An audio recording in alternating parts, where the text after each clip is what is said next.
Bonjour à tous, les meilleures joueuses de golf au monde se réunissent chaque année sur le même site, ici à Évian, pour la Mundi Evian Championship. On est ravis de vous accueillir. Bonjour Sandrine. Allez-y, parlez.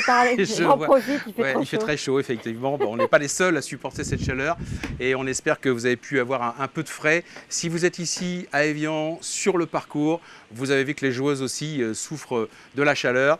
Évidemment, le parcours est dénivelé, nous sommes en montagne et même le petit vent du lac ne suffit pas à nous refroidir. Sandrine, tout va bien? Vous avez pu suivre un peu les joueuses ou pas? À la fraîche, ce matin, je suis allée voir Perrine, qui a fait un début de partie très calme, très Perrine Delacour, solide. Perrine Delacour, très solide. Elle n'a commencé que par départ. D'ailleurs, ça ressemble un peu à la carte d'aujourd'hui. 15 parts, 3 birdies, rien à dire, très superbe. Propre. Très concentré, très calme. Bien. Bon, on va y revenir dans un instant. Je vous propose tout de suite de regarder quelques belles images tournées hier. Alors, ce n'est pas le résumé de la première journée, mais c'est quelques jolis coups avec les joueuses qui sont arrivées en tête du leaderboard à l'issue de cette première journée. On les regarde.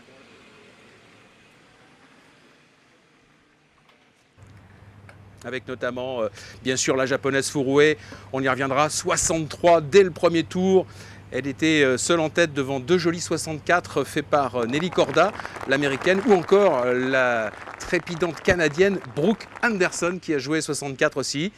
Et des scores qui, évidemment, ont mis tout de suite la tonalité dans cette première journée. Sandrine, on a l'impression que ce Champions Course, il a eu du mal à résister quand même hier. Oui, non? Il a eu du mal, peut-être la première journée, mais la route est encore longue. Je pense que le parcours n'a pas dit son dernier mot les conditions sont dures. Le physique va être très très important.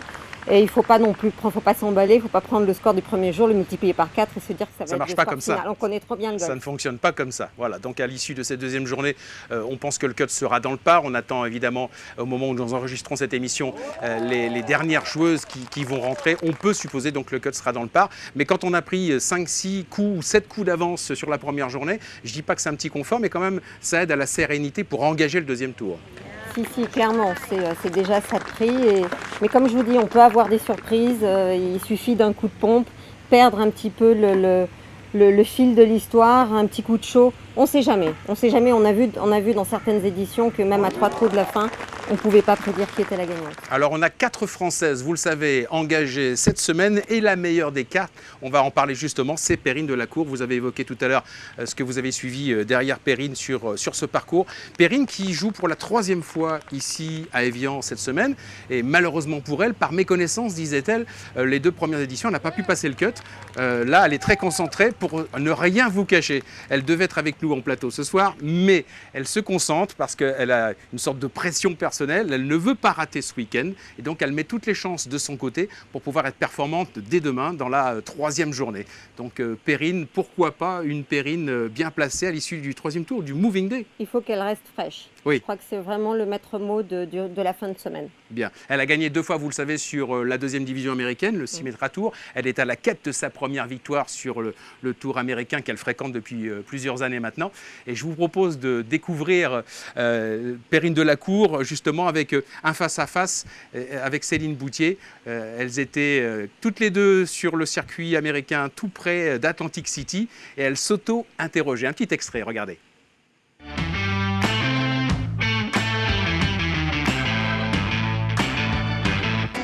Bonjour Céline. Salut Perrine.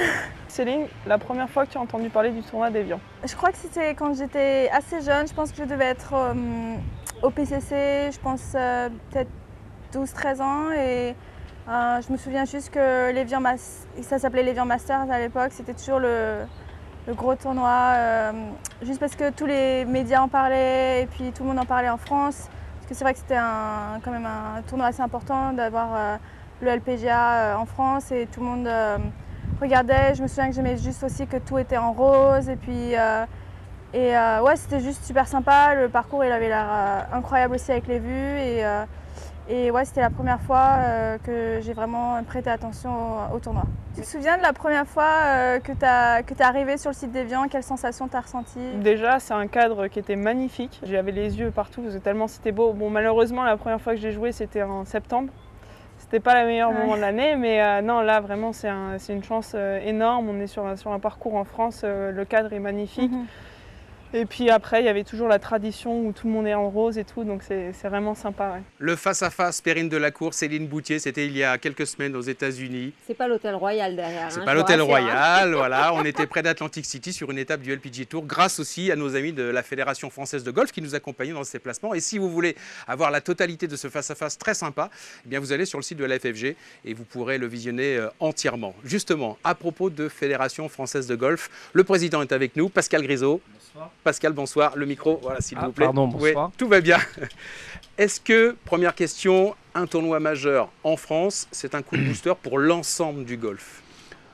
C'est évident, on l'a déjà démontré, de pouvoir accueillir des grands événements, c'est toujours un facteur de boost du nombre de licenciés, du nombre de pratiquants, et de l'avoir de façon récurrente. On a eu la Ryder Cup, mais la Ryder Cup, ça a été une fois dans l'histoire de la fédération. Une fois dans l'histoire du golf français. Là, c'est un tournoi majeur et on a la chance de l'avoir d'une façon récurrente. Donc oui, c'est une très très grande chance pour la France, mais je crois aussi pour le monde du golf en général, parce que tout le monde est ravi de l'organisation de ce tournoi.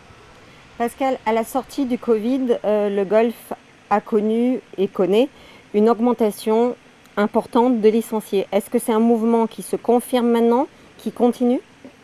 Alors d'abord ça continue, ça c'est plutôt la bonne nouvelle, mais la très bonne nouvelle pour la Fédération française de golf, qui est une des rares fédérations à avoir eu ces chiffres-là, tout le monde a augmenté.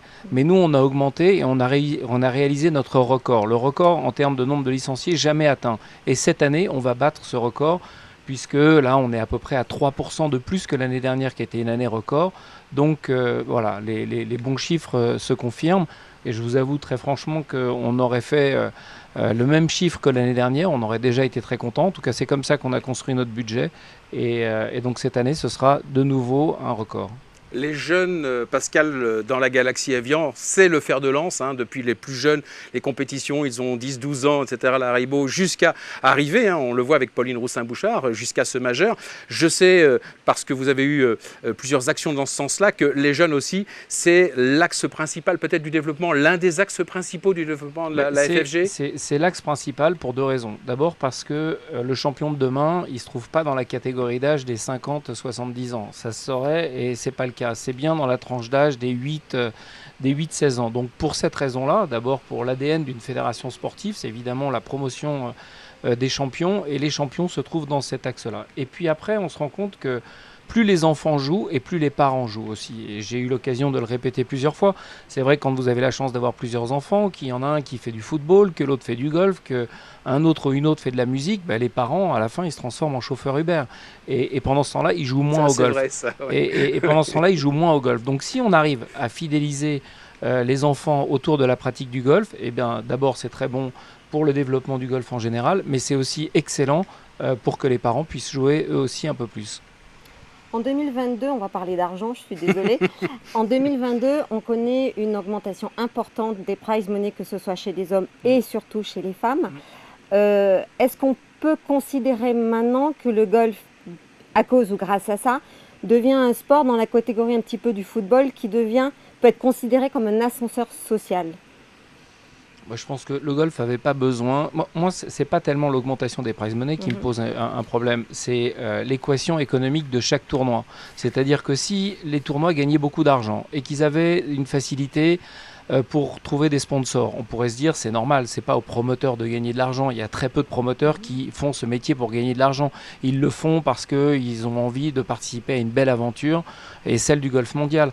Donc s'il y avait des promoteurs qui gagnaient de l'argent, je vous dirais oui, autant remettre ça dans le pot commun et que cet argent aille aux joueurs. Mais c'est évidemment pas le cas. Je pense que tous les grands tournois aujourd'hui ont beaucoup de mal à avoir des comptes équilibrés. Et l'inflation, on sait très bien pourquoi il y a cette inflation, parce qu'il y a de nouveaux acteurs qui n'ont pas du tout les mêmes ambitions. Quand on crée un tournoi, on n'a d'abord pas envie de perdre de l'argent. Eux, il se trouve qu'ils s'en fichent parce qu'ils n'ont même pas de sponsor.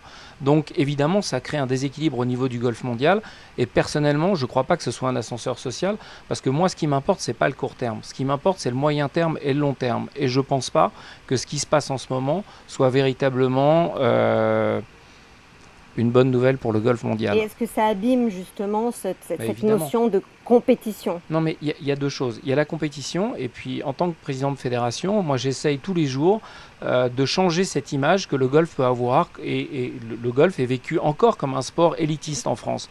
Et aujourd'hui, on branche la radio, et on entend parler que, ah tiens, tel joueur vient de prendre 100 millions pour aller sur le livre, tel joueur vient de faire ci, les prize money passent de 15 à 25.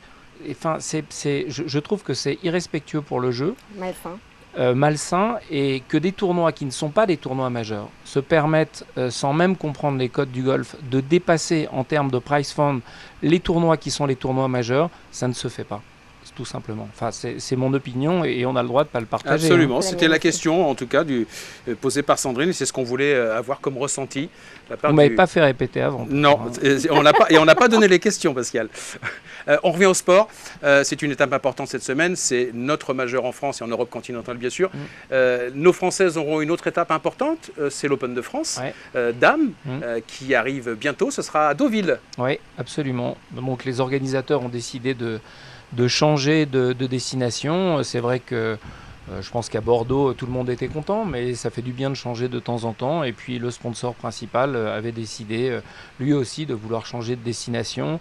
Et objectivement, la fédération accompagne cet événement. Et voilà, quel que soit l'endroit où il est organisé, en tout état de cause, ça doit être une belle fête pour le golf français. Oui, et puis c'est pas une première. Hein. Les Open de France, hommes ou dames d'ailleurs, ont toujours beaucoup tourné un peu partout en France. Un peu moins quand même pour les hommes ces dernières années. Il y a longtemps. Voilà. Mais les avant, hommes, c'est vrai que ça tournait. Et moi, je serais très favorable à ce que l'Open de France puisse tourner en région. Je me bats depuis maintenant plusieurs années pour qu'on puisse avoir un très grand Open de France, mais pas forcément tous les ans, parce que je pense qu'un très grand événement, il y en aura de moins en moins et il faut les partager. Il faut les partager dans l'intérêt général pour le développement du golf en règle générale. Donc moi, avoir un très grand tournoi français masculin une fois tous les 4 ans, et le reste du temps, un tournoi qui soit un tournoi plus classique du European Tour, s'il existe encore dans quelques années, ce tournoi-là, je serais tout à fait favorable à ce qu'il tourne dans les régions. Merci Pascal Grisot d'avoir passé ces quelques minutes avec nous. Merci de votre visite dans l'Evian Golf Live. Sandrine, on va retourner sur le parcours avec Adrien Petrocelli, le superintendant, le maître, le chef d'orchestre de ce parcours, qui va tout vous révéler sur la préparation de ce tracé de majeur. On y va. Quand tu prépares un tournoi major, tu te dois d'être dans l'excellence parce qu'on fait partie des 5 plus gros tournois féminins au monde. Mon métier consiste à entretenir le parcours tout au long de l'année pour les clients et surtout pour The Amundi Evian Championship. Chaque année, on essaye de faire mieux pour vraiment emmener ce tournoi au plus haut niveau. C'est vraiment un boulot où il faut être passionné. On se situe à Evian, en Haute-Savoie, au bord du lac Léman. C'est un parcours, on dit mi-montagnard parce qu'on peut être entre la montagne et le lac. Un climat qui peut être des fois un peu difficile à gérer. L'équipe, tout au long de l'année, on est 14 CDI. Une saison de mars à octobre, on passe à 30 jardiniers. Et pendant l'approche du tournoi, on va dire que 15 jours avant, on travaille avec des bénévoles, soit des personnes qui viennent d'Angleterre. On travaille aussi avec l'école de Dunkerque qui vient nous prêter main forte. Et on a aussi les anciens caddies qui viennent nous aider pour ratisser les bunkers chaque matin durant la compétition. Et on passe de 30 à 60 jardiniers. Pour l'organisation et la préparation du tournoi, tout au long de la semaine, on doit doubler les équipes, doubler les machines, parce qu'on doit tondre en 2 heures ce qu'on fait en une journée habituelle. Donc c'est pour ça qu'on partage le parcours en deux, ce qu'on appelle front nine et back nine, où on met tant de tondeurs de green, tant de tondeurs d'avant green, fairway, départ, ratisseur de bunker, pour préparer le parcours en 2 heures avant que les filles puissent jouer. Pour le tournoi, c'est vrai qu'il est préparé d'une certaine manière pour l'amener au plus haut et qu'il soit challenging. Après, tout au long de l'année, on a une préparation qui est même qu'au tournoi, mais on va dire moins difficile pour que les clients puissent quand même se faire plaisir. Le métier de greenkeeper et de jardinier de golf, de toute façon, c'est une passion parce que c'est un métier qui prend tellement de temps. C'est un travail de tous les jours et c'est pour ça que j'ai envie aussi de remercier mon équipe pour tout ce qu'elle fait. J'ai une équipe investie, j'ai une équipe qui aime bien faire et qui vient tous les matins avec l'envie de faire les choses correctement et ça n'a pas de prix. Chaque année, on fait de mieux en mieux parce que le niveau des joueuses augmente et on se doit de préparer un parcours au plus haut niveau pour toutes ces éditions. Ce qu'on essaye aussi de produire, c'est d'avoir un des plus beaux parcours du monde. Adrien Petrocelli, vous sentez que cette fierté du travail bien fait ? Moi, c'est ce que j'aime chez cet homme. C'est presque un sacerdoce. Ouais, c'est ça, il a vraiment, signé. Il vit pour son parcours. Exactement. C'est assez beau. Et puis quand les joueuses elles-mêmes font du retour sur la préparation du parcours, je pense que c'est la meilleure récompense. Ces joueuses qui fréquentent les plus beaux parcours du monde toute l'année et qui viennent ici à Évian. Il ne faut pas oublier qu'ici, l'hiver, c'est pas comme ça. Et qu'il faut travailler très très tôt en amont. Et ça tombe bien parce qu'on a à côté de nous 2 invités qui connaissent ça par cœur. On a la nouvelle directrice du tournoi, Amélie Bourdin, bonjour. Bonjour. Voilà, c'est votre, alors pas votre première année, on va y revenir, c'est votre première année en tant que directrice du tournoi. Et puis Mathieu Camison qui est lui le général manager du resort. Mathieu, bonjour. Bonjour Christian, bonjour Sandrine. Mathieu, c'est plutôt une année qui s'installe, à savoir que l'année dernière, on en avait parlé. Évidemment, on était juste en fin de Covid. Cette année, il n'y a plus les passes sanitaires, il n'y a plus les masques, même s'il y a des précautions. On a bien compris, tout est affiché à l'entrée, on fait attention à l'hygiène, bien se laver les mains, etc. Donc on n'a pas tout abandonné. Mais on retourne à une sorte de normal. Oui, absolument. On a des conditions très agréables, avec du public, avec une vie qui ressemble à celle qu'on avait avant. Si on revient sur 2019, donc on retrouve un tournoi qui vit pleinement. Avec beaucoup de plaisir, que ce soit pour les invités, que ce soit pour les joueuses et que ce soit pour ce grand public qui vient assister à un vrai spectacle vivant qui dépasse le cadre du golf. On sent que c'est agréable, hein. En tout cas que les gens aiment bien ce retour à la normale, entre guillemets, mais en tout cas, voilà, il y a beaucoup d'enthousiasme, de sourire et de plaisir. Oui, absolument. Je crois qu'il y a aussi de la part des équipes beaucoup de plaisir parce qu'il y a un travail, vous le disiez, très important qui est fait tout au long de l'année et c'est un peu la consécration. Donc, personne ne veut rater cet événement et tout le monde donne le maximum pour que cette grande fête soit une grande réussite. Alors on a entendu parler, Perrine et Céline, tout à l'heure du tournoi, de la première fois où elles venaient. Et moi, ce qui m'a marqué, c'est qu'elles parlent beaucoup de l'ambiance, du look, de voilà comment c'est beau, les couleurs. Et justement, Amélie, on a ce tournoi, je dis on parce que je fais un petit peu aussi partie de l'équipe. Là, on a des tentes qui sont arrivées. Pascal Grisot nous parlait et Franck Ribou nous parlait aussi de l'économie d'un tournoi. C'est très important. Des valeurs que vous avez à Évian sur le recyclage, sur l'eau, on n'arrête pas d'en parler, enfin sur le respect en fait, le respect de l'environnement. Justement, qu'est-ce qu'il en est de cette nouvelle configuration ? Alors en effet, exactement, il y a eu un vrai souhait de revenir à cet écrin naturel et de mettre en valeur ce magnifique paysage qui est autour de nous, entre lac et montagne. Et en effet, il y a eu cette première étape de passer, il y a maintenant 2 ans, avec ces nouvelles tentes beaucoup plus légères, beaucoup plus ouvertes. Et on s'est dit, post-Covid, on a ce besoin aussi que notre place de village, notamment, reprenne cette vie. Comme vous le disiez, il y a du public, tout le monde est ravi de se retrouver ici. Et donc, on a en effet travaillé tout ce village public avec ce même objectif d'avoir cette responsabilité écologique, économique. Et donc, on a fait appel à un prestataire au Savoyard avec des structures modulaires en bois, éco-conçues, qui nous permettent de créer ce village avec une place de village centrale où on sent en effet cet esprit que vous décriviez de convivialité, de bien-être, de bonheur de partager. Et on a des food trucks, on a plein d'animations golfiques, mais aussi non golfiques, parce qu'on est de retour en juillet. On a envie d'avoir des touristes, on a envie d'avoir des golfeurs. Et donc, on a différentes animations. Et en effet, cette place de village avec l'écran géant, des food trucks, les gens restent pour boire un coup, etc. Et il y a une nouveauté. Les glaces à l'italienne. Et alors ça forcément, je voyais venir le sujet. On n'a rien préparé là-dessus. Pour la petite blague, quand même, tout à l'heure, je voyais quelqu'un du staff courir en disant « On n'a plus de vanille !» Donc, on est victime de notre succès sur les glaces italiennes. Très bien, c'est un bon début. On attend 60 litres de glace demain. Quand même.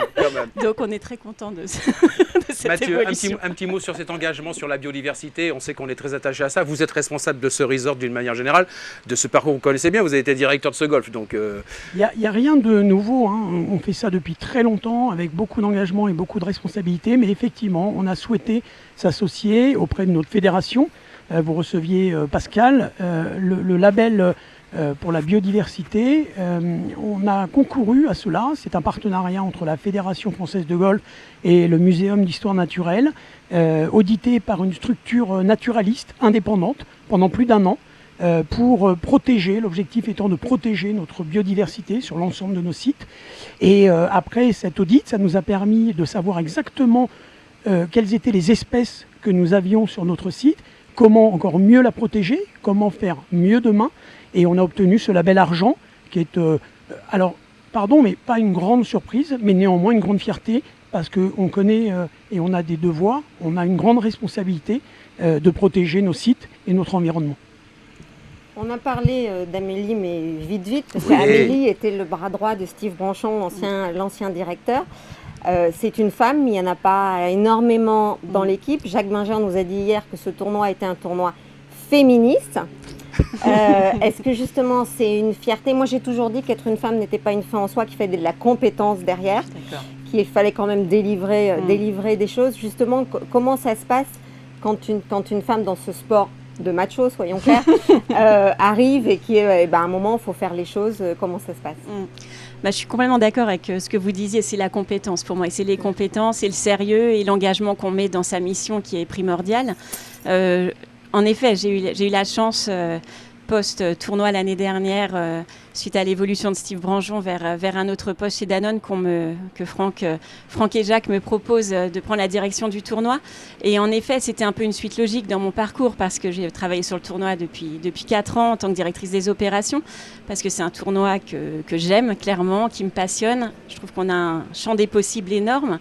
Et donc, j'ai pris cela vraiment comme un honneur, comme une responsabilité très forte. J'y mets tout mon cœur, tout mon engagement possible. Et du coup, en effet, l'objectif, je suis une femme, oui, en effet, mais je pense que, avant tout, et je le souhaite en tout cas, que c'est pour mon sérieux, mes compétences et ce que je mets au quotidien pour amener le plus possible pour faire grandir ce projet. Très bien. On a une femme première ministre, on a une femme présidente de l'Assemblée nationale, on a une femme directrice du tournoi de Roland-Garros, autre majeure. Et maintenant, c'est Amélie qui est directrice de ce tournoi. Une dernière question avant de se séparer. Mathieu, j'ai vu en passant qu'il y avait un partenariat important avec l'équipementier américain Callaway. Oui. Vous pouvez nous en dire un peu plus en quelques secondes, parce que c'est ma curiosité personnelle, je ne sais pas. Bien sûr, il y a quelques mois, en fin d'année dernière, on a eu un rendez-vous reçu par le patron de Callaway Group Monde, Chip Brewer. Franck Ribou avait donc rendez-vous avec lui. Il m'a emmené dans ses valises. Et puis nous sommes partis 3 jours en Californie, discuter, échanger, parler du tournoi. Il avait déjà une très grande connaissance de ce tournoi, qui est certainement le tournoi le plus glamour au monde, et un tournoi reconnu aux États-Unis. Et puis de fil en aiguille, pendant 6 mois, on a discuté, échangé. Chip était toujours présent des États-Unis, donnant beaucoup d'instructions à l'Europe. Et on a signé un très bel accord qui nous permet, entre autres choses, d'avoir notamment des fitteurs du Tour à Évian pour aider toutes ces joueuses avant les 3 jours avant le tournoi. Et puis encore plein d'autres choses.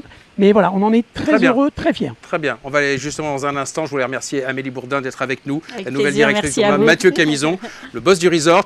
On va évidemment se recroiser d'ici la fin de la semaine et on va faire un enchaînement avec ce qui se passe justement. Le centre de fitting, c'est juste en bas. C'est là où les jeunes femmes s'entraînent cette semaine. Et justement, je vous propose de découvrir tout de suite un fitting Callaway. On y va.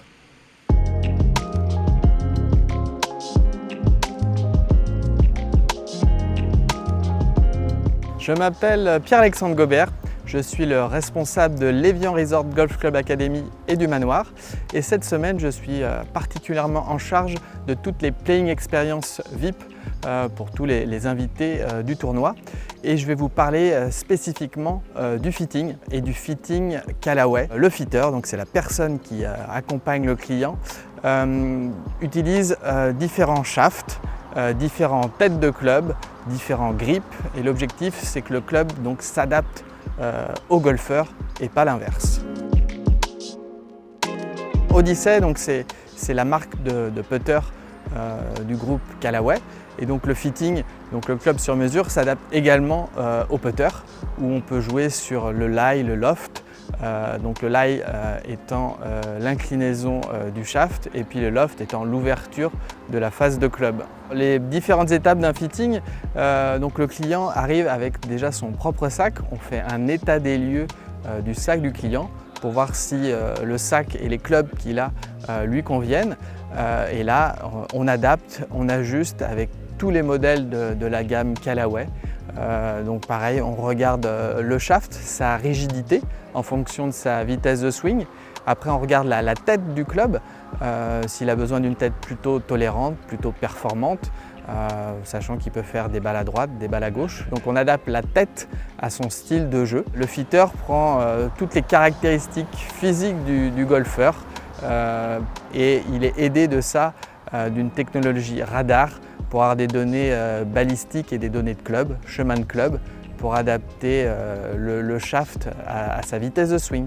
Donc la prestation fitting qu'on propose sur cette semaine de tournoi, nous la proposons également sur des journées démonstration tout au long de l'année sur le site de l'académie. Donc n'hésitez pas à vous renseigner auprès de notre accueil.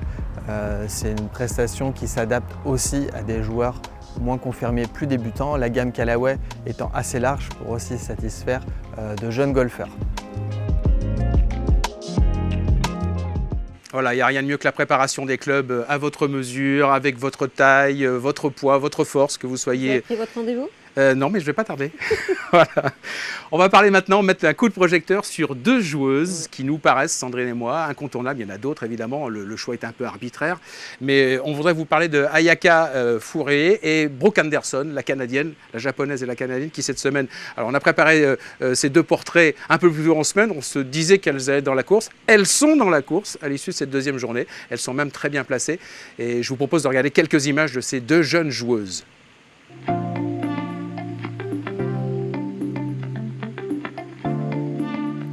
Brooke Anderson, elle n'a que 24 ans, elle a déjà gagné 12 fois sur les professionnels, le circuit professionnel, elle a gagné un majeur, elle a fait 2 top 10 à Evian, elle adore ce parcours, la preuve, hein, elle est très bien placée à l'issue de cette deuxième journée.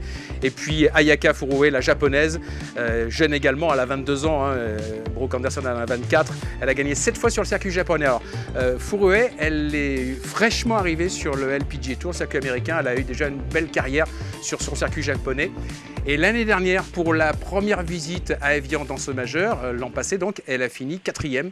Et je pense franchement que c'est une pépite brute, cette jeune fille. Je l'ai suivie lors de la première journée. Elle est incroyable, elle sait tout faire. Oui, un nom qu'on connaît à Evian, mais moi j'aime beaucoup, non pas que j'aime pas l'autre, mais Brooke Anderson qui a un tempérament de feu, qui était quédayé par sa sœur. Je dois vous avouer que je ne sais pas si c'est toujours le cas, mais en tout cas qui va se battre jusqu'au bout. Elle est tigneuse.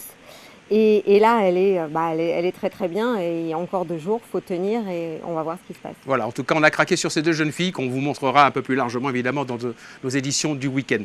Vous le savez, ce qu'on aime bien aussi dans notre jeu, dans ce sport que vous affectionnez aussi, le golf, on aime bien voir des athlètes de très haut niveau qui ont eu des belles carrières dans leurs disciplines respectives débarquer dans notre univers et commencer le golf. Donc forcément, c'est intéressant de savoir comment ces immenses champions qui ont discipliné leur corps pendant des années, eh bien, débarquer dans cette grande bassine du golf. Vous, Sandrine, vous avez rencontré 2 personnages, c'est un couple d'ailleurs, hein, ce sont 2 grands champions, Anna Ivanovic et Bastian Schweinsteiger, qui, elle, a été numéro 1 mondial de tennis. Allez-y, redites-le.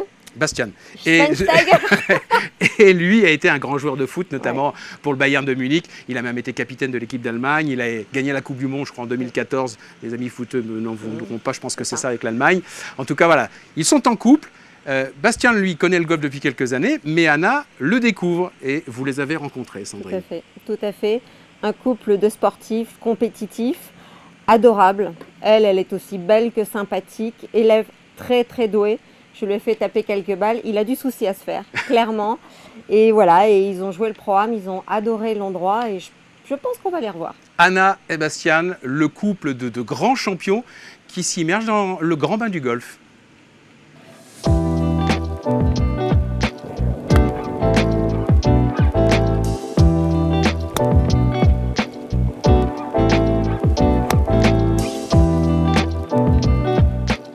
Anna, welcome to Evian. This is the first time at the Amundi Evian Championship. You know a little bit about golf. Your husband does more. What is your feeling after, 2 days? I love it. First of all, it's my first time here in Evian. It's so beautiful. I fell in love with this place and area, and it really inspires you to play golf. So I hope one day I come back and play Pro-Am, but next year. It's a bit of a stretch, but I do hope I come back next year to play. But definitely to visit and to watch. It's such a beautiful place, and it's nice to see all these professionals playing, so well and competing and talking to them actually, because it's such a mental sport as well. It's very similar to tennis in a way, but also very different. So it's nice to see how they handle certain situations. And do you think it's more difficult because it's what you do wrong on Thursday, it counts, I mean, for Sunday afternoon? I think there is much more pressure in a way because, like you say, it's over 4 days and I don't know how they sleep between the rounds. At least in tennis you get to conclusion most of the times the same day. And also I think the biggest difference is because in tennis the only shot that we start from basically zero is the serve, but in golf every shot you start from zero and then you have a long time to think about your next shot, and it is a mental game, definitely. Okay, so we saw how good you are. So your husband Bastien will be in trouble. So next year, you come back and we make a family team. Okay. Find the prom. Okay, I will work for that. Yes, I would love to challenge him. We're very competitive.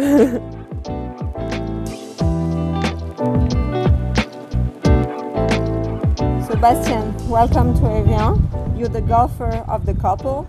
Not for long. She will do very well, I can tell you. It's your first time. Can you tell us about female golf, about the place? Yeah, thank you first of all being here. It's first of all beautiful facilities. It's very interesting to see you working with Anna. So she improved very quick. So I need really to strengthen my game a little bit. But I spoke to Sofia Popov. We were playing the Pro-Am together, and I can reach out to her to get some advices. It was good to see. It was very nice to watch actually live on the course the pros, and it's very impressive. So I had a really good time, even if you feel like you're not a good golf player at all. When did you start playing golf and why?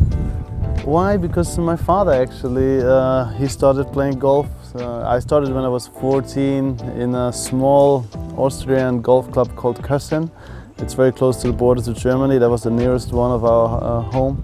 So I started there. He was my coach, my teacher, more or less. And yeah, but now recently, after I retired, I have more time to play golf actually. And what do you like in golf? What I like? Or you don't like? I mean, what I don't like is 18 holes takes a lot of time. What I like is being out there in the green area, the game on themselves, like hitting the ball. If you hit the ball very nice, it's a very good feeling. So I enjoy that as well. And also, like if you have a good company, it makes it even more fun, and you kind of switch off a little bit of your daily work. So I do like going to the opera.